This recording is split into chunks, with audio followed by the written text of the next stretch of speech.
Jadi saya sudah beberapa kali bilang bahwa Ahmad Kojunur ini seperti tahu bulat, vokalis tahu bulat. Kalau ngoceh itu nggak ngasih lawan gitu loh, cenderung impulsif. Jadi selalu memotong omongan kawan. Jadi gini, mengkritik, ya, mengkritik. Yang namanya mengkritik itu harus ada solusi. Atasan Presiden Republik Indonesia, let's go. Apapun yang gua katakan, orang nggak bisa marah, kan menurut keyakinan saya.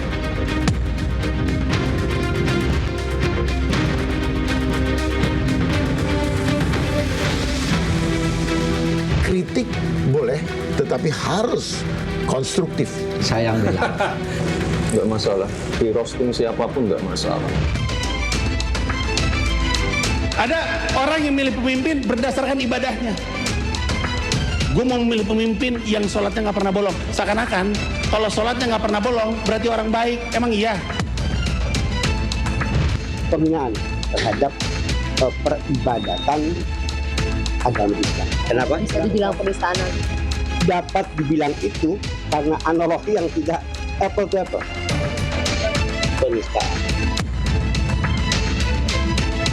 Sudah dijadwalkan, kami lengkapi dulu pemeriksaan saksi-saksi yang lainnya dan dengan yang ahli, baru nanti kami jadwalkan terhadap terlapor. Polisi seharusnya tidak buru-buru. Lebih baik polisi profesional aja. Misalnya kayak ini dijelaskan aja, kamu legal standingnya apa, dan tidak usah manggil-manggil juga. Kalau sudah tidak masuk akal gitu, itu tidak ada legal standing. Tidak usah dicabut juga, tidak apa-apa.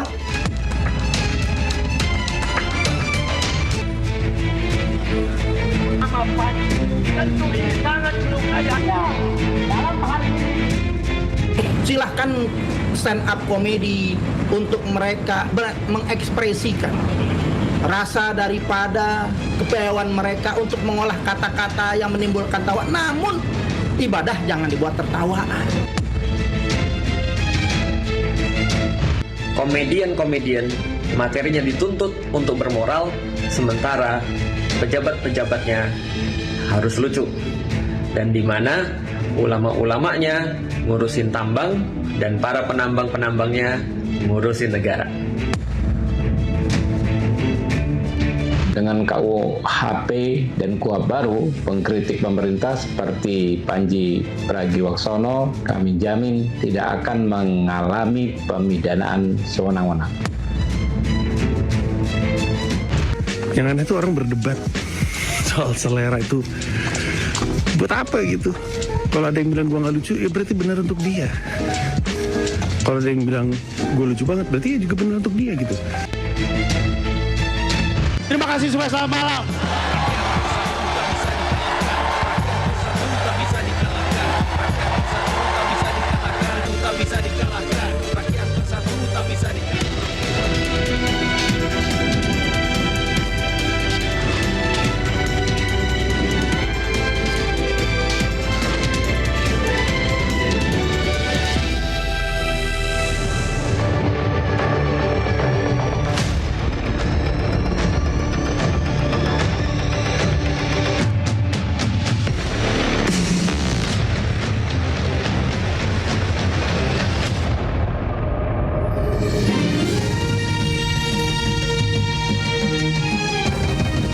Disiarkan langsung dari studio MNC Conference Hall Ainus Tower, Jakarta. Inilah Rakyat Bersuara bersama Aiman Wicaksono.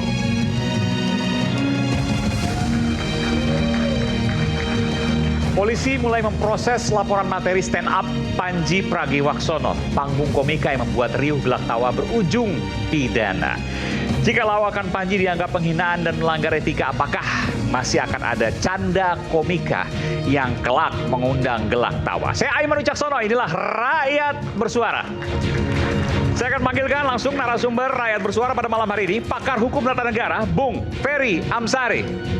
Oke, masih dalam perjalanan, nanti saya akan bisa berikan kesempatan.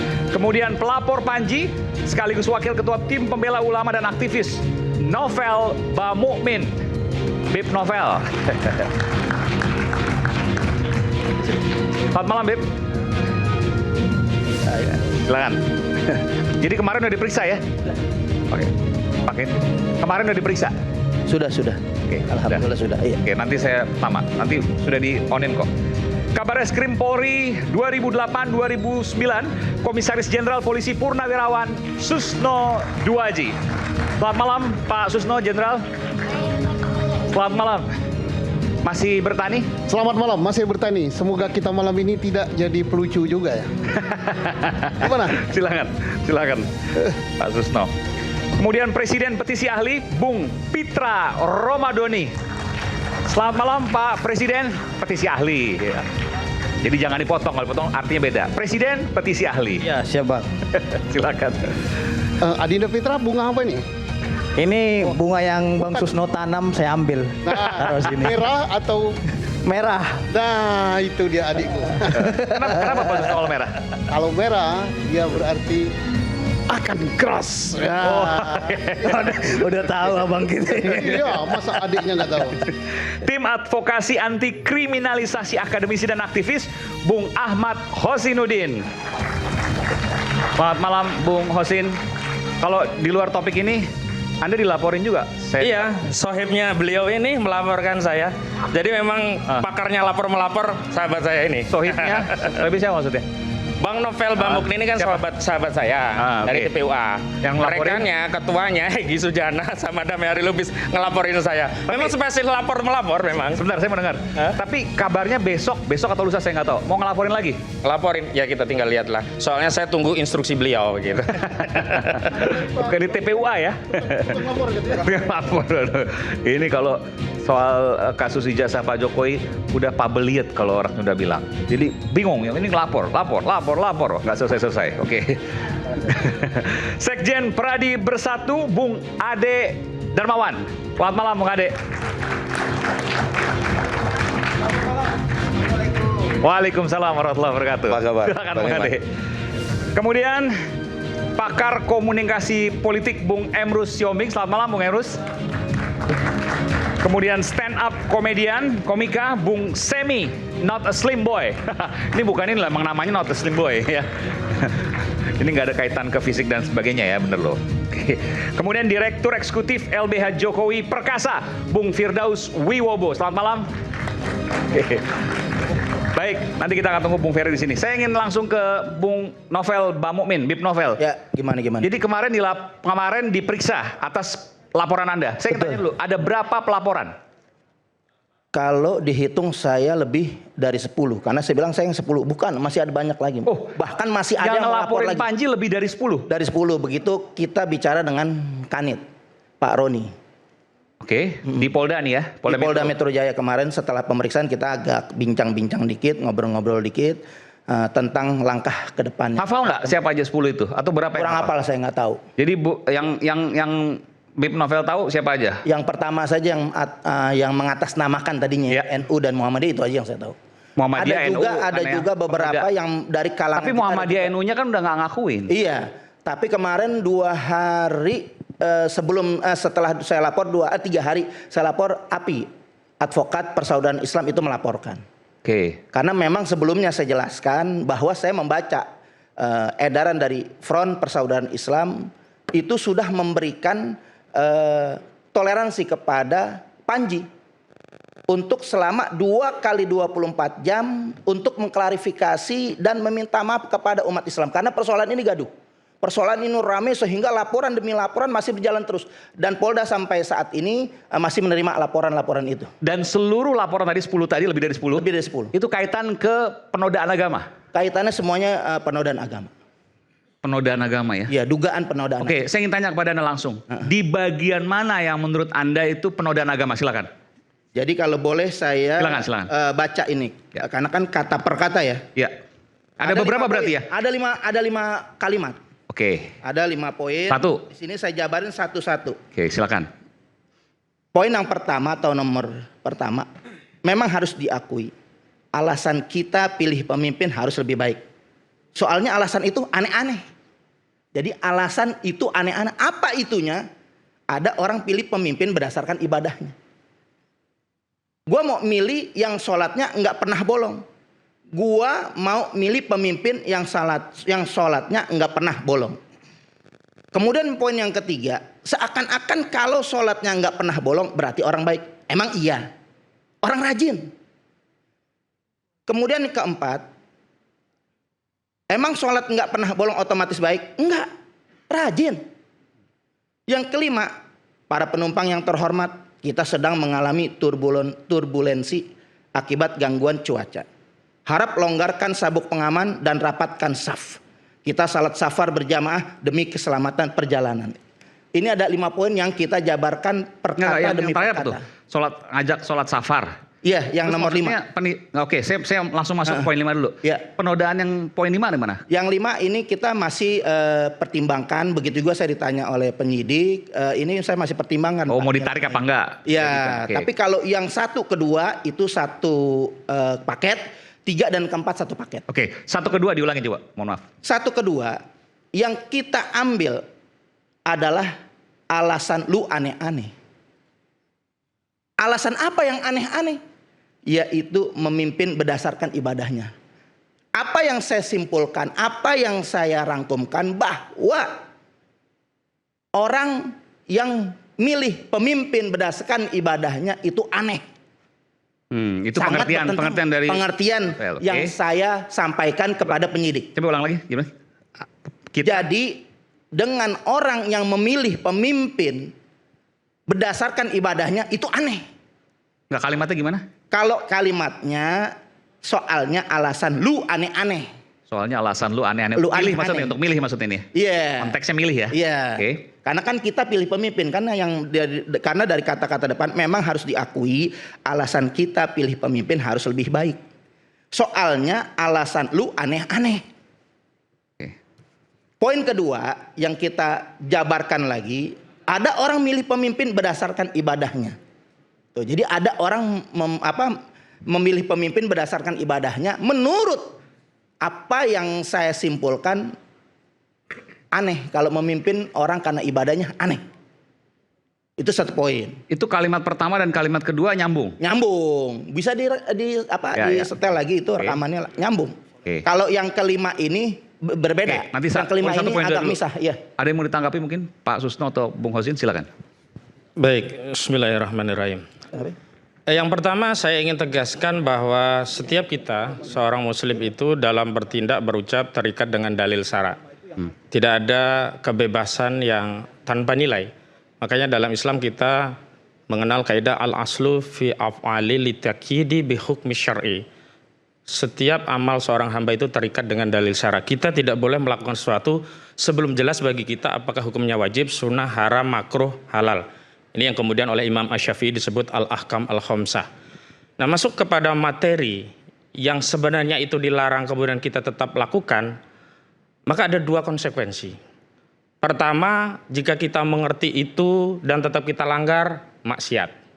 Yang kedua, jika kita tidak mengerti, maka kita harus belajar tentang hukum syara. Maka jangan berucap, jangan bertindak sebelum paham hukum syara. Nah, yang ketiga, ketika kita meyakini itu tidak salah padahal itu melanggar, af'al tertentu bisa jadi itu sebuah kekufuran atau keluar dari akidah. Tapi dalam perspektif yang lain kita juga tahu bahwa amal di dalam kehidupan kita itu tak ansih hanya soal af'al. Tapi ada juga perkataan. Nah, hari ini perkataan di dalam syariat Islam itu dihukumi sama dengan perbuatan. Nah, kalau kita melihat redaksi ini juga kita harus idofahkan ya, dikaitkan dengan keseluruhan materi yang disampaikan oleh Panji dalam acara stand up comedy begitu. Karena begini, kita juga tidak boleh berlaku tidak adil dengan memenggal sekalimat tanpa mengaitkannya dengan konstruksi narasi yang hendak dibangun Panji. Kalau kita kaitkan dengan mens rea-nya ya, niatnya jelas tidak ada niat jahat, niatnya menghibur karena itu stand up comedy. Kalau tadi pengertian yang disampaikan oleh Bung Novel Bamumin? Nah, makanya kalau itu dipenggal, kita tidak kaitkan dengan adanya kritik terhadap satu, syarat kepemimpinan. Yang kedua, preferensi pemilih terhadap pemimpin, itu ada kritik di sana bahwa syarat kepemimpinan itu tak ansih soal sholat. Ada syarat lain dan memang dalam faktanya ada orang yang sholatnya baik tetapi tidak baik dalam kepemimpinan.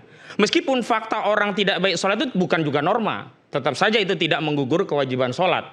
Yang kedua, ternyata kalau kita kaitkan dengan faktor Muhammadiyah dan NU, itu kan panjangnya sampai ke kritik organisasi Islam yang ternyata mengambil konsesi tambang, meskipun itu ditawarkan semua ormas, hanya ormas Islam yang mengambil. Dan kita ketahui Muhammadiyah dan Nahdlatul Ulama mengambil konsesi tambang itu.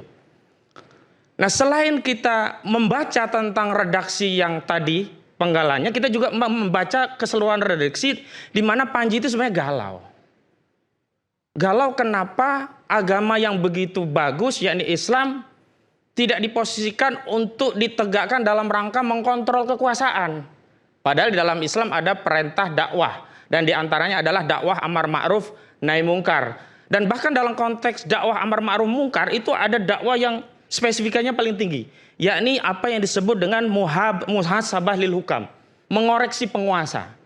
Dan saya melihat Panji mengambil substansi muhasabah lil hukam, mengoreksi penguasa dengan bahasanya sebagai seorang komika, terlepas dia sendiri menyatakan kalau untuk memperbaiki negeri, gua kagak tahu, saya ini cuma komika. Tetapi kritik sosialnya itu sebenarnya mendamprat kita sebagai umat Islam yang punya kewajiban sekaligus tanggung jawab untuk melakukan kritik kepada penguasa. Hari ini kita semua miris prihatin.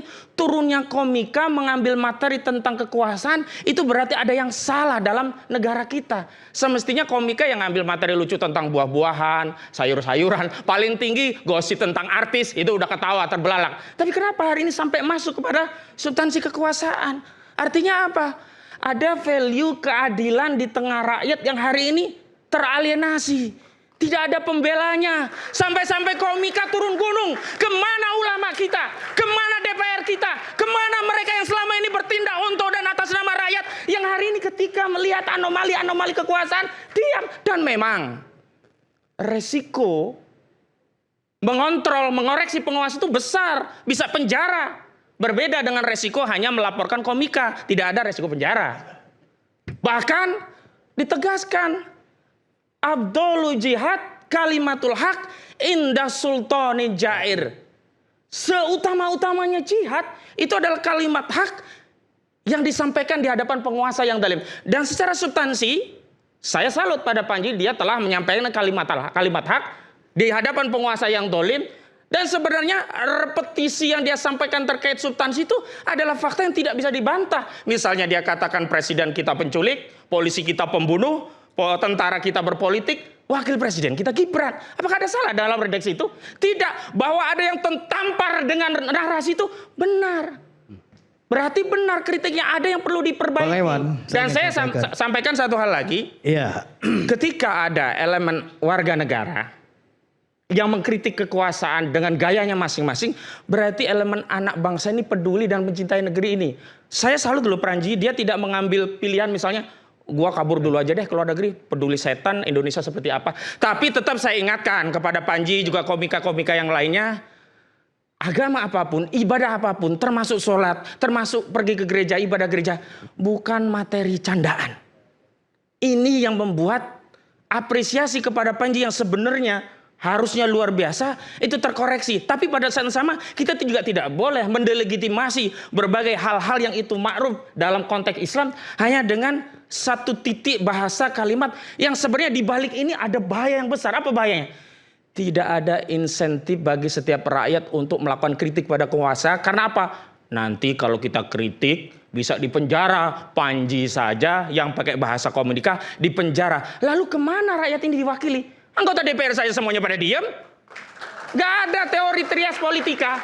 Kalau kita kembali ke trias politika, saya luruskan. DPR itu kan mengontrol kekuasaan eksekutif. Udah terlalu panjang. Ya kan? Yudikatif itu kan mengadili pelanggar eksekutif. Tapi hari ini udah kepanjangan kayak kereta, dan juga yudikatif termasuk. Udah gantian. Oke. Menjadi satu. Oke, nanti saya gantian. Anda mau ngomong apa, Bung Firdaus? Silakan. Jadi terima kasih Bung Aiman. Bismillahirrahmanirrahim. Assalamualaikum warahmatullahi wabarakatuh. Waalaikumsalam warahmatullahi wabarakatuh.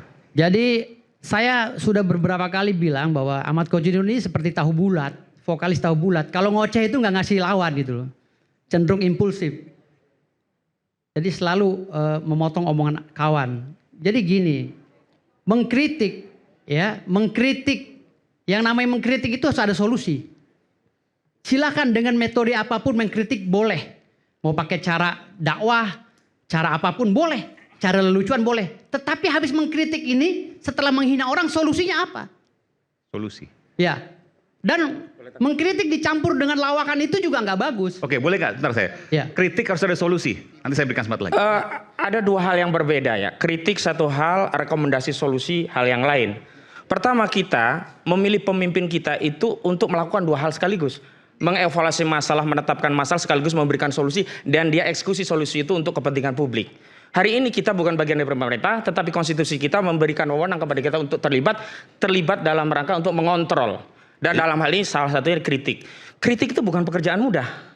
Kritik itu menampakkan apa yang publik tidak ketahui tentang suatu fakta agar jelas bagi publik fakta itu sebenarnya seperti apa. Jadi dipisahkan opini, dipisahkan narasi, dipisahkan itu apa yang bau-bau kampanye, tapi faktanya.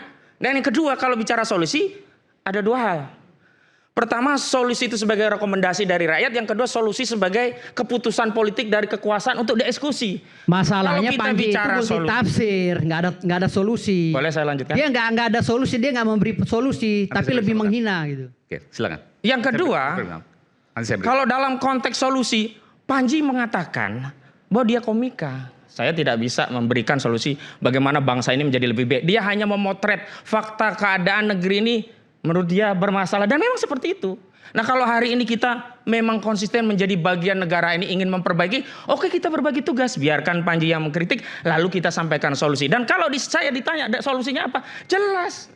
Pertama, kalau kita bicara kepemimpinan nasional, khususnya soal Gibran Raka Buming Raka, yang sebenarnya secara konstitusi, Bung Ferry M. Sari nanti bisa menjelaskan secara konstitusional.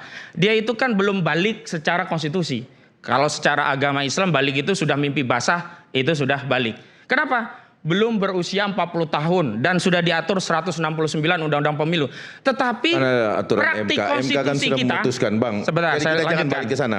Praktik konstitusi kita ditabrak Jangan dengan balik ke putusan sana, MK nomor 90, sehingga seolah-olah Kita sesuatu fokus ke yang Panji belum aja, balik itu fokus ke menjadi Panji balik. aja. Itu kaitannya ke solusi apa maksudnya? Nggak usah panjang Kaitannya, karena itu berarti tidak boleh ke depan solusinya batasan usia yang sudah ditetapkan di kotak-katik lagi hanya untuk memenuhi ambisi politik keluarga tertentu, dalam hal ini keluarga Joko Widodo.